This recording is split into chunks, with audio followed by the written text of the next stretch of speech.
Let's do it.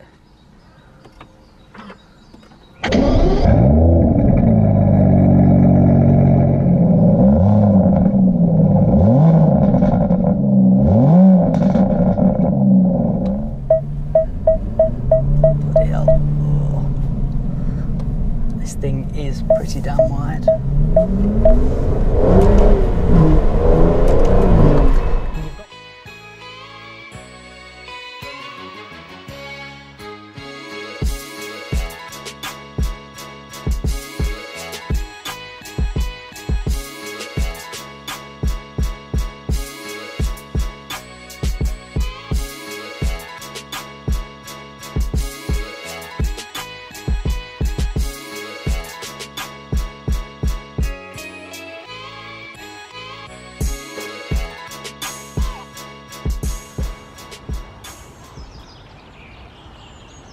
There aren't really any words necessary, are they?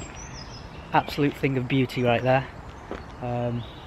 Yeah, let's look at the car. You don't want to look at me. This is the Aston Martin DBS Superleggera. The name's an interesting one because Superleggera translates to super light, and this car is not super light, not at 1800 kilos anyway. But yeah, you can see exposed carbon fibre weave. But here we have, let's go around the other side. So what's powering this car? It's the same 5.2 litre V12 twin turbo engine you find in the DB11. There's no sorcery that's gone on to actually make it that much more powerful than the DB11. What they've done is basically tamper with the ECU. So the engine now produces 715 horsepower, which is, you know, in this day and age now we're getting into the world of crazy, and all that power is driven through those rear wheels. So no four-wheel drive in this car, so it is a bit of a beast. Another amazing thing is this car now has 660 pound-foot of torque, and that's about 900 newton meters. If that doesn't mean anything to you, basically it's a lot, like a lot.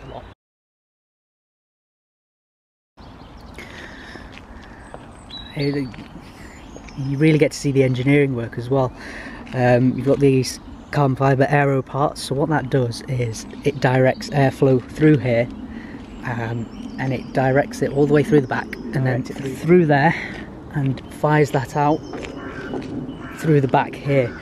So the style of this car, it's not just for style, it's there is some logic and engineering behind it all. I mean, the looks alone, let's just close that bonnet now.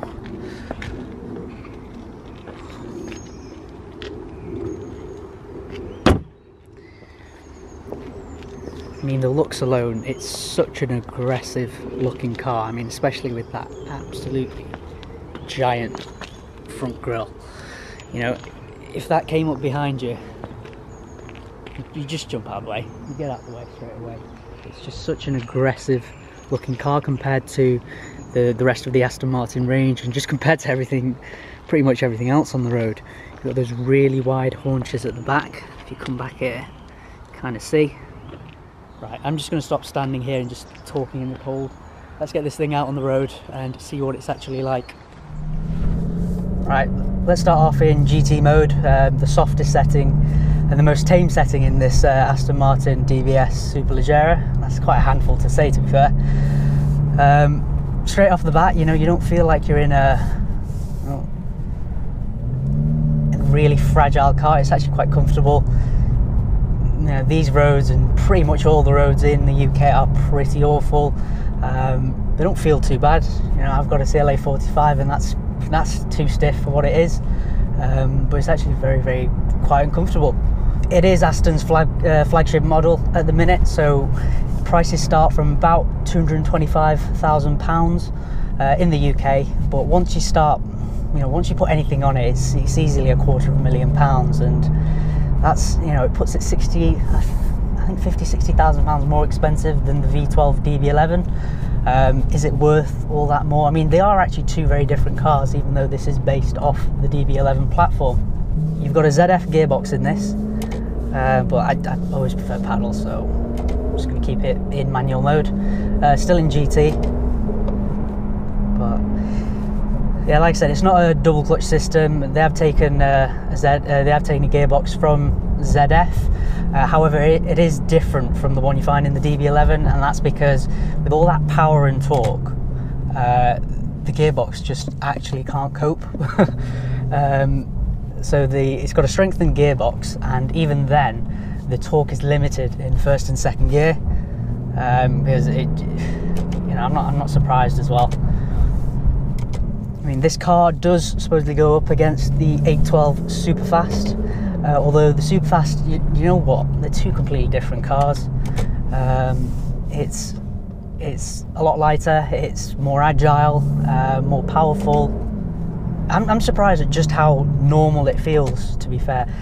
A lot of this stuff that you see here in the centre console has been nicked from Mercedes-Benz, although the downside is that, so although it actually works now, the downside is that it's the old Mercedes-Benz stuff, it's not the new stuff, which, you know, £250,000, you expect the very best of everything, especially when you take a look at the likes of that Bentley's new Continental.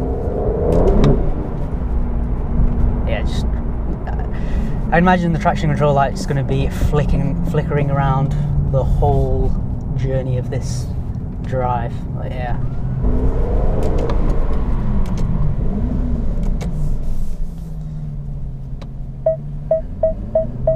Bloody hell. Oh. This thing is pretty damn wide. You've got better traction than the DB11. I really hated that. That was surprisingly bad. You know, all that power, but you literally couldn't use it. You know, you do struggle for traction in this, but it is slightly better. Let's give it the wheel. Yeah, it does snake about, but the traction control system is cleverer than the DB11. It works a bit better.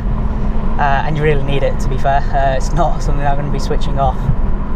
However, let's throw this car into sport mode, and you'll notice the soundtrack change straight away. Oh, sounds incredible. Right. One thing to get used to is those brakes. You've got carbon ceramics as standard. Traction control coming on the whole way there.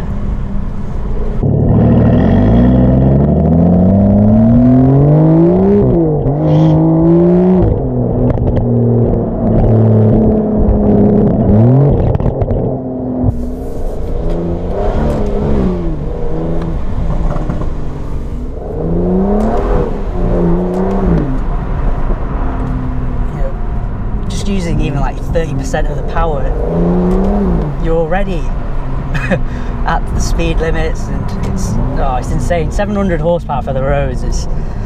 We're heading into the realms of completely daft.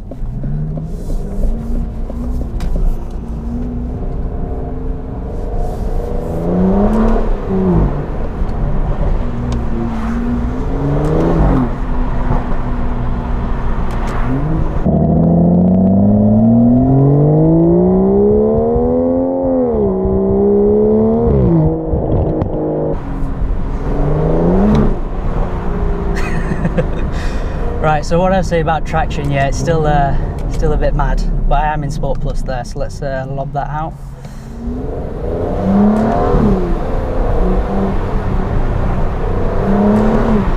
Yeah, it is a bit more drivable in GT mode. Sport Plus, the traction does wind it down a bit, but that's not something you want to be doing on British roads in the winter. So yeah, carbon ceramic brakes as standard. And you need them to stop. But the thing with carbon ceramics is they're very grabby when they're cold, and they take some getting used to. I haven't exactly got bad brakes in my CLA 45, but it takes some getting used to. I mean, what else? Actually, I've got something to talk about. The biggest letdown about this car is this interior. It's not exactly bad, but for £250,000 you'd expect so much more. And you know, I always keep comparing it to that Bentley, and that's because it's just such a level up, the interior of that Bentley Continental GT. You don't really feel it. I mean, some of this it's too Mercedes-esque, and you want it to be slightly different. And, you know, that screen there that kind of just sits there, it's not ghastly, but it could have been done better. But I suppose, you know, I complained about the DB11 interior. That was bad. This is slightly better, but not that much better. I mean, you know, especially when you compare it to the exterior of the car, which is just absolutely stunning. Right, I'm back in Sport Plus. It's just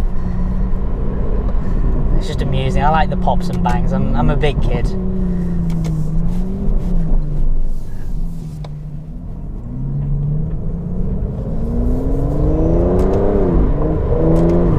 Anyway guys, thanks for watching as always.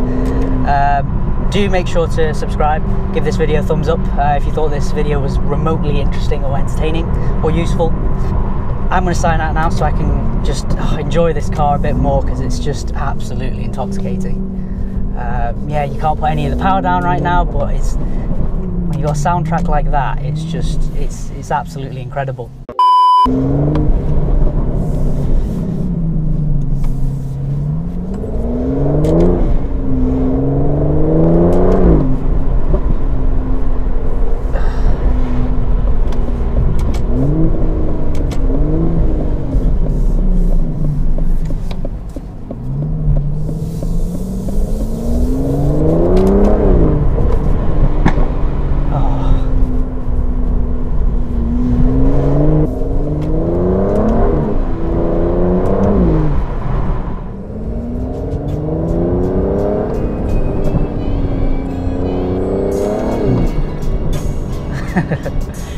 Right, I really am going now, guys. See you in the next video.